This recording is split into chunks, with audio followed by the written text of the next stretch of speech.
that's the part that is really hard to take, is the fact that nobody's really getting up in arms about it seems. Yeah, and it would seem to me that just by virtue of the Republicans and the Democrats, the majority of those two parties voting to essentially give away their authority and power under the Constitution as those branches of government, as the balance to the judicial and the executive, that they're all traitors. I mean, in what crazy Twilight Zone world could we possibly be living in which the Senate and the Congress would agree to let their power be given away to a group of 6 and 6, and then the president would get veto power? It's just, if you made it up in a story in a Hollywood, script, I don't think people would buy it. Yeah, and it's hard still buying it. That's why I haven't even looked at the details, because I hear it and I don't even want to look. It's one of those things where it's like, in the back of my mind, I just think, well, I got to start making Plan B, because the way things are going in the next 10, 20 years, I don't know if I want to be in this country. Yeah, in the next 12 months to 5 years. I mean, here's the thing, James. I think what concerns me and probably concerns those who are listening to this interview is that if the Congress and the Senate and the government at large is this out of control, what's to stop them from trying to introduce a gold or silver bullion confiscation piece of legislation? Yeah, I mean, the one thing I guess you could say that could stop them is supposedly the Second Amendment, but they're doing everything they can to stop that. I mean, that's supposed to be the teeth of the republic, right? Is to have guns in the hands of private citizens. But these days, tyranny's on the rise, and people are still bowing to it. And so, and I'm not citing that I want to see violence or anything like that. But no, absolutely not. Right, absolutely not. But at the end of the day, if they push good, patriotic, God-fearing people who are law-abiding folks to the edge, and then they ultimately want to come after guns, it seems like they are forcing the hand of the people, and it seems like that this government actually wants there to be a civil war. They want a shooting war, which is extremely disturbing.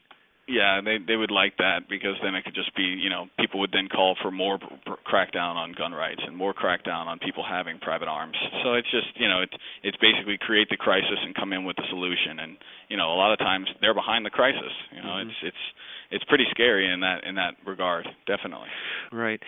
Well, I think sometimes in the work that you do and the work that I do, we are sometimes preaching to the choir, but at the same time, these dedicated, intelligent, smart people that are listening to us right now also are passionate about trying to share this information with others, which I really appreciate. And you got to take your hat off to these folks, because it's hard to get family and friends to pay attention sometimes. But here's my question, getting back to gold and silver as a hedge against a worst-case scenario, a dollar which now inevitably is going to go much, much lower. Doug Casey at Casey Research is saying that inflation is now going to start running at 20 to 40% per year.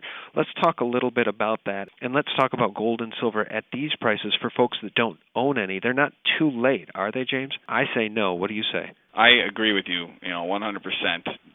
And I'll speak firsthand. Recently, somebody passed away in my family, and they basically left some funds in their will for me, and basically those funds are going to be good this week. And so I'm sitting here with a chunk of change that's going to be sitting in a bank, and there's no way I'm going to leave it there long. I'm going to turn and convert it into real money immediately, gold and silver, both, a mix of both, probably majority silver. But it really comes down to the question is I don't feel comfortable holding that in the bank. I just don't, not for longer than 30 days. This is going to be turned into real money very quickly. Just given the antics that are happening, I know long-term, long-term just being even 12 months from now, that bet is as safe as it gets. And, I feel very assured that this time next year we'll be talking around $2,000 gold, and we'll be talking about whether or not $60 or $70 silver is cheap. And I'll say the same thing. Until the dollar runs its course, I'd much rather hold gold and silver. That's basically how I feel about it. I think the problem is a lot of people don't understand the fundamentals of the whole thing. They don't understand what is real money and what is fiat currency and what are the histories behind the two and what happens when the fiat currencies go to zero. When they understand that, then they know that, well, I don't want to hold fiat currency. I know the history of this. I know that fiat currencies, they go to zero, and we're headed that way with the dollar. I saw what happened firsthand in Argentina, and everything looks like that's where we're headed.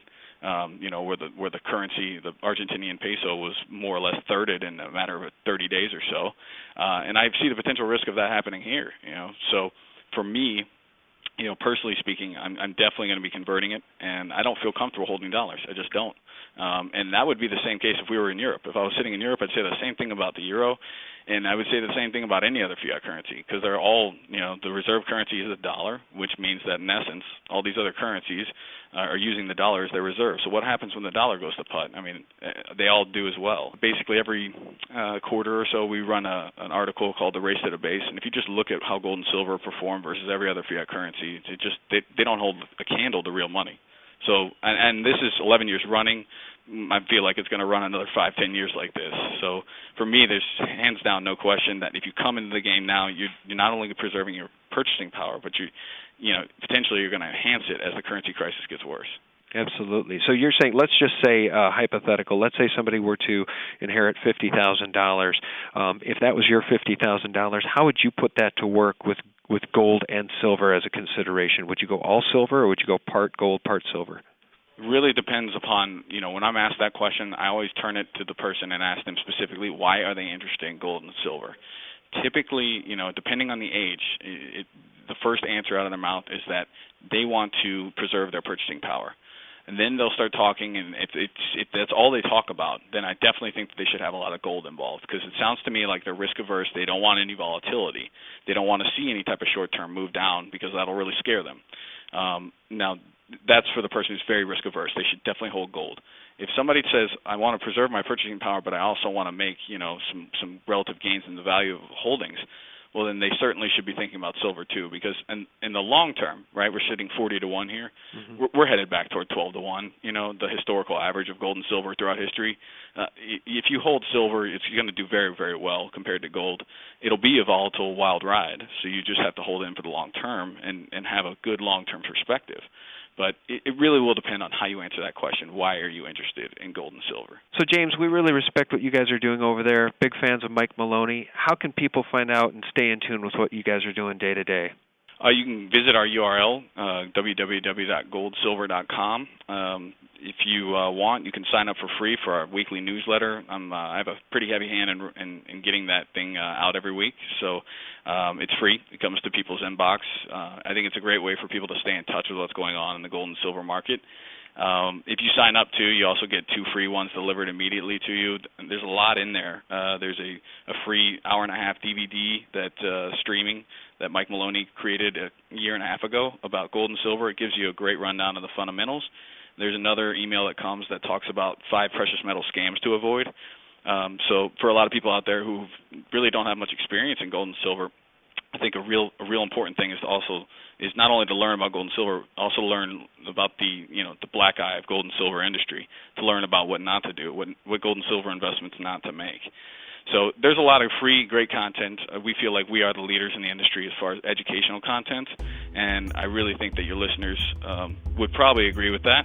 And anyone who comes to our website, I think, will benefit greatly by the education that's there. Well, James Anderson, Managing Director over at goldsilver.com, thanks so much for joining us today. Thanks for your time. Sean, thanks again. I appreciate it. I love being here, love talking with you and being with your listeners, and keep up the great work. Oh, thanks. You too. We'll talk again soon. Thanks a lot, Sean.